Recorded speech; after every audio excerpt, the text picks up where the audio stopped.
Hey guys, how's it going? Kripparrian here. So today we had a big release of cards. It was the first actual wave of cards released in the Journey to Un'Goro expansion. We had like 4 cards or something released in the, kind of like the introduction to the expansion, but that wasn't very much. It didn't really give us that much of an idea about what's going on and some of the directions they're going to take. But this time around they have 11 cards and a few legendaries and a few other things like that, so we kind of get a bit of a better picture. Kick it off, they showed off Explore Un'Goro. Warrior spell card, 2 cost, replace your deck with Discover a Card. The Discover a Card is a 1 mana, just discover a card spell.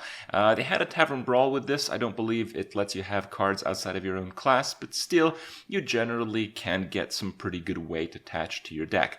It's probably not as terrible as it seems, because when you have the Discover a Card option, it's particularly good with Gadsen and a few other card draw mechanics, and generally picking between 3 cards will give you one pretty good late game option. So if you're playing a pretty fast warrior deck with a lot of draw, you can kind of win the early game, and if you're playing against the control and you can't seal the deal, maybe you can do something like this. It's kind of bad, kind of counterintuitive, because if you're playing an aggressive deck and you have a card that actually does nothing, well, that's a bit of a problem. But nonetheless, I don't know, seems kind of fun.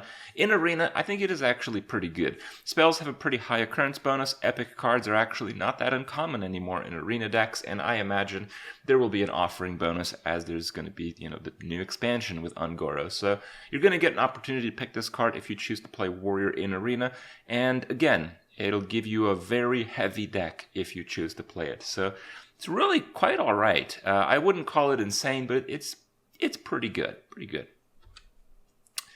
Tartolan Shellraiser, Priest card. It's got Taunt. Taunt and Death Rattle, more importantly, is very good for the new quest thing, where if you play, I don't know how many Death Rattle minions it is, like 7 or something, quite a lot. It helps to get there. And not only that, because it has Taunt, it helps you continue getting there, as you generally will buy a little bit of time before you die from your opponent. So it's actually a really good card. Really good card. Once again, Priest gets just a really overstated heavy minion. And I don't know. I kind of hope that's not really the identity of Priest, because that's kind of super lame. But we'll have to see. Its ties to the quest mechanics for the Priest class are pretty interesting, and maybe that deck will be fairly unique after all. Obviously, the card is really good. It's obviously really good in Arena. There's not really much else to say. The Warlock quest was revealed today. Likari Sacrifice. Quest, discard 6 cards, which might be trickier than it seems. Yeah, I don't know, but it's obviously very powerful. It gives you the Nether Portal. The Nether Portal is a 5-cost spell, and playing Nether Portal takes up like a spot on the board, as you can see in their demo there, and it just spawns imps on either side. So if you're playing like a zoo deck with a lot of like spam minions, maybe it's a bit difficult to maintain the board size, but once you've done that, you're probably in pretty good shape. I don't exactly know how likely you are to get this portal off while maintaining a decent deck, but I imagine it's not too bad. And they released a new demon to kind of help with that. It's a 4 mana 3/8 demon Taunt, and the Battlecry discards 2 random cards. So that's obviously a really powerful card. But it's not like Doomguard level. Like, Doomguard's like really good for 5 mana. This card's alright. It's a strong card. Because it has that just like crazy instantaneous presence on turn 4 and just slaughters everything before it, the price might actually be pretty fair. I think it'll be a pretty good constructed card if people are playing the quest, no doubt. But I also think it'll be a pretty good Arena card. In Arena, when you're playing Warlock, it's just generally about stabilizing on the board. I also wonder if it'll be just an all-around strong zoo card. If you're not playing like Doomguards, if you're playing like less of a burst-oriented zoo deck and more of a board control-oriented zoo deck, if you can play this and discard nothing while playing zoo, that's pretty good as well. So, we'll see. I think it's a pretty flexible card that is going to see some play here and there. Then we have Arcanologist. 2 cost, 2/3, Battlecry, draw a secret from your deck. So I made a tweet, and I guess some people didn't get it. I said this is Blizzard admitting that secrets suck. It's because like this card's obviously batshit crazy. Like, the only way you'd make a card like this is if secrets weren't being played as much as they wanted. It's like 2 for a 2/3, draw a specific card that you can base your deck off having and play. Like, wow. You know, that's just crazy. It's actually crazy. Not only that, the secret gives you a curve play on turn 3. So you can play like the slowest, shittiest mage deck ever, and you can actually curve out fairly well just because of this card. I think this card is going to maybe be a little problematic in Arena, but we'll see. And certainly it's going to be in a lot of mage decks, with at the very least ice blocks and shit like that.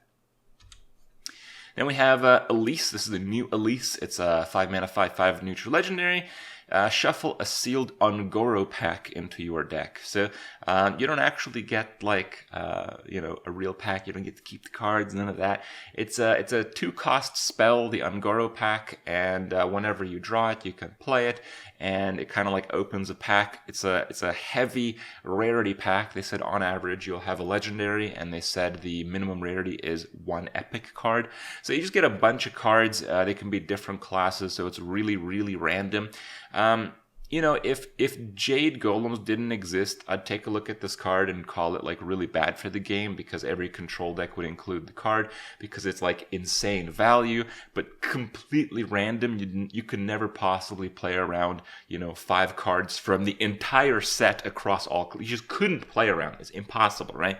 So that would be really bad. But if people are playing Jade Golems, you might just be wasting your time playing conventional control decks. So maybe it's actually not as useful as it seems. We'll have to see.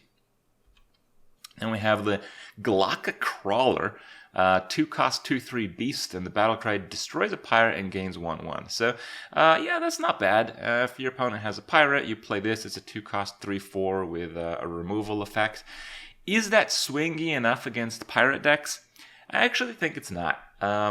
So, when you're playing tech cards in Hearthstone, you can't really tech against something that everyone is playing. Yeah, like right now you play ladder. It seems like there's a crap load of people playing pirates, but probably with some of the new cards, fewer people will play pirates. Maybe some people actually play this shit, even though I don't think it's that great, and, people stop playing pirates altogether and all that kind of stuff. But, basically my point is not everyone is ever going to play one specific thing. That's why tech cards are good against something and really useless against other things. So you have to really gauge how good is it when it hits, and how crappy is it when it misses.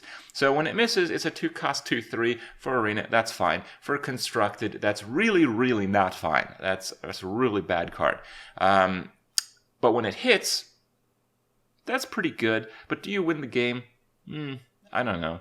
It seems like a decent tech card, but I think a large amount of people would have to be playing pirates for this to be good at all, and I'm not sure that will continue. Hopefully it doesn't, because pirates are stupid as fuck. And the other aspect is Blizzard tends to wait an expansion or two before introducing counters to the prior stuff. So it's actually, I think, a little bit late. I think we're going to see more deck types, more new stuff.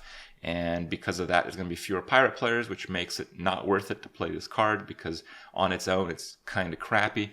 And yeah, not really that insane, not really completely game-winning when it does actually land on a pirate. We have Tar Creeper, 3-cost 1/5. It's an elemental, it's neutral, it's got taunt, and it gets 2 attack during your opponent's turn. Because it has taunt, you actually can't just ignore that ability. So I think it's actually a very well-designed card. If you consider the ability it has in your opponent's turn, it's basically a 3-cost 3/5 taunt. That's actually really good. Like in Arena, whenever you're making like a power tempo play and your opponent actually has Ascension on turn 4, and turn 4, even though it's only 1 turn higher than turn 3 in terms of the given board states, that's a long time. So it coming 1 turn earlier and having the same effect as Ascension is actually pretty insane. And this card is really, really good for Arena. One of the best cards, and I think it might be good enough for a lot of constructed decks. Now, I talked about Pirates probably won't see quite as much play just because of the natural expansion factors, but certainly there's going to be a lot of aggressive decks, and this deck will do very well against them. I don't think it'll be played in aggressive decks, but I think it might be played in zoo-style decks. I can see like a Zoo Warlock playing Tar Creeper, but maybe not. It's still a little weak on the stats, but because it's got a lot of health, might actually play it. It's a really good board control card. We have Dino Size, Paladin Spell, 8 cost, set of minions, attack and health to 10. You can play a small charger and use Dino Size. You can play like a burst finish with Paladin. You can do that with Anything Can Happen, but I believe Anything Can Happen is getting cycled out of Standard, so this might be the new thing that you might have to do if you want to play a late game spell combo deck like that. I don't know. We have to see a lot more cards to really gauge this one. It's also pretty good at reducing the strength of your opponent's 2020 Jade Golems. Not bad. By purpose. We have the Rogue Legendary, Sherazin the Corpse Flower, 4 cost 5/3, and when it dies, he becomes like this little bulb, and if you play 4 cards in the same turn, it revives, and yeah, you can basically never get rid of this card unless you transform it, silence it, or I guess run the rogue out of cards, but generally when that happens, they kind of win or already have lost. So it's a pretty interesting card. It's very difficult to gauge cards like these. I think if there's multiple cards that have this effect, then we'll have like a whole new deck type where you have like, discovery and card generation mechanic rogue, like, things like the pirate that generates cards. Things like Burgle are probably going to come back. There's a few other cards that do that already. So, the card generation stuff allows you to play multiple cards in one turn. And if the mechanic is not unique to this card, that could be a really cool deck type. But you can't really gauge it just by seeing the one card. It's pretty good, though, I guess. If you can get off twice, that's really good value. And of course, here lastly, we have Swamp King Dread. A really interesting card. I have seen mechanics like these several times over as, over the years browsing custom cards made by different users of the Hearthstone community. They have come up with this mechanic maybe as early as like 3 years ago. But I'm glad Blizzard went with it. I'm glad they adapted the automatically attacking mechanic, as it's one of the best things that I've seen come out of custom Hearthstone, and yeah, it's a really interesting card because of how they designed the stats. So 7 cost 9/9 is pretty serious. It's a big investment, so with anything that costs like 7 mana type of thing and doesn't have an immediate effect, you get insanely punished if your opponent has large minion removal. But how many people are playing large minion removal these days? Probably not all that many. It gets instantly destroyed by poisonous cards, and the new adapt mechanic can actually spawn poisonous, but when you play an adapt guy and you don't get poisonous, you basically just threw it out. So I feel like this card will never really get completely out of control and constructed just because it's a large minion, just because it can be removed, just because it has no immediate effect. But in Arena, where these answers are a lot less likely and sometimes non-existent, if your opponent is not lucky enough to actually get them, it can make really big impacts. So I feel like this is a card that it's going to be a bit of a meme. Even though it looks really good, I think it's too easy to counter, and unless hunters get a lot of other very good cards that work similarly or protect it or activate the card a lot earlier, it's probably not going to see much play or any play in Constructed at all. But you're going to see it in Arena, and you're going to have some really cool highlights. And you know what? I like cards like that quite a bit. Overall, this batch of cards has been pretty cool. I think it's kind of where my expectations were. I thought I'd see some pretty cool cards, some pretty cool effects, a few letdowns, and probably the majority of cards we won't see play. And we kind of saw that. I think it's like 135 card expansion, and we've seen like 16 of them. I think there's a lot more, and if they keep up the cards on this level, I think it's overall going to be a pretty solid expansion. So let me know what you guys think. I hope you guys have enjoyed my review, and I'll see you guys tomorrow.